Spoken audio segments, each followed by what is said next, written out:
I had a brother. He was my only brother, and I admired him in many ways. I had a brother who enjoyed listening to music, playing cards, being with friends, and his family. He was tall, handsome, and very intelligent. I had a brother who cared a lot about others, who tried very hard to please them. So I guess I'll never know all I want to know, or understand what can't be understood. But I think it's time to forgive.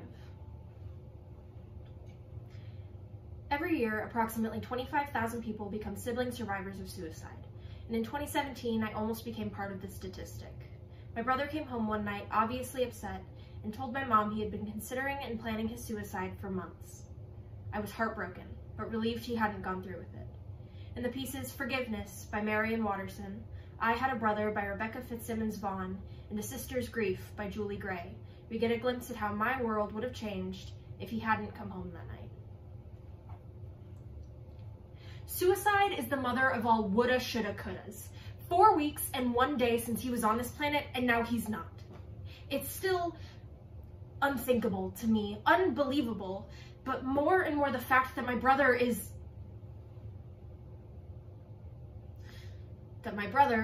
dead.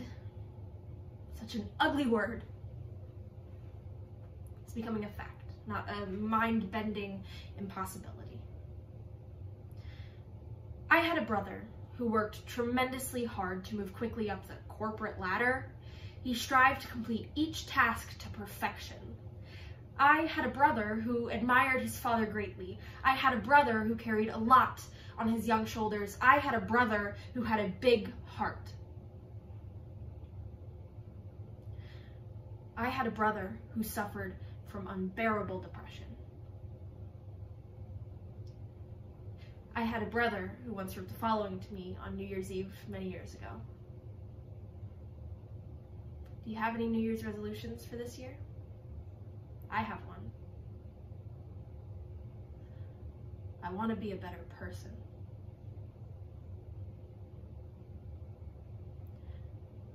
I had a brother who wanted to be better all by himself,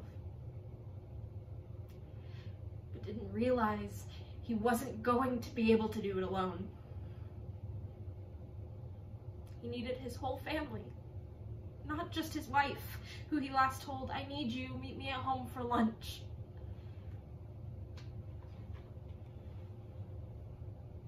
Yes, I had a brother. He'll always be my brother, my only brother. I wasn't as close to him as I should have been. I didn't call often. Yes, I had a brother, and I will never forget him. With love I wish I had expressed many years ago. Losing a sibling to suicide, it happens to you in your family, and it's surreal. It's the mother of all record scratches. It's the mother of all unchangeable facts. It has ripples that will be felt down the years. Your birthday, his birthday, Mother's Day, Father's Day, Thanksgiving, Christmas.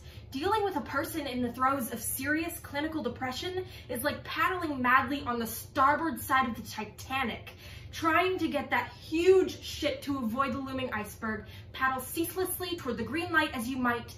The icy water gushes in, and the ship is fatally wounded. And you watch it go down, panting and exhausted and furious and helpless and guilty. I couldn't have paddled harder.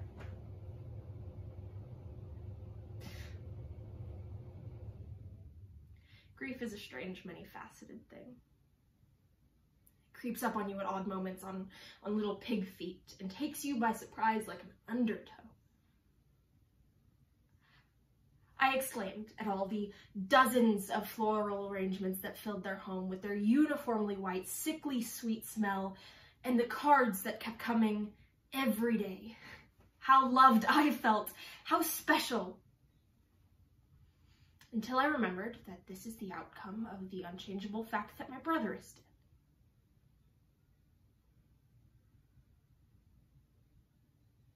He's dead.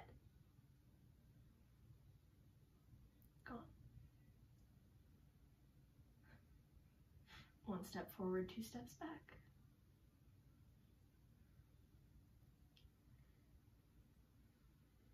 The bizarre begins to take on a hint of normalcy.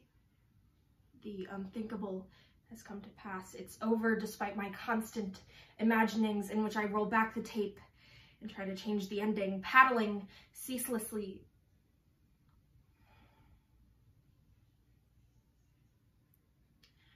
Time to forgive you for leaving. So abruptly, so painfully. And time to forgive myself for talks we didn't have, laughs we didn't share, songs we didn't sing. Foolishly, I thought time was on our side.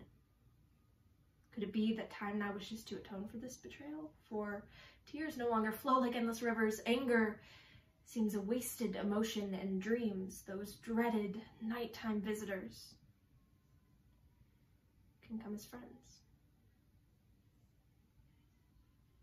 So I guess I'll never know all I want to know or understand what can't be understood. But here, in this quiet moment, it's time. And I'm ready to forgive.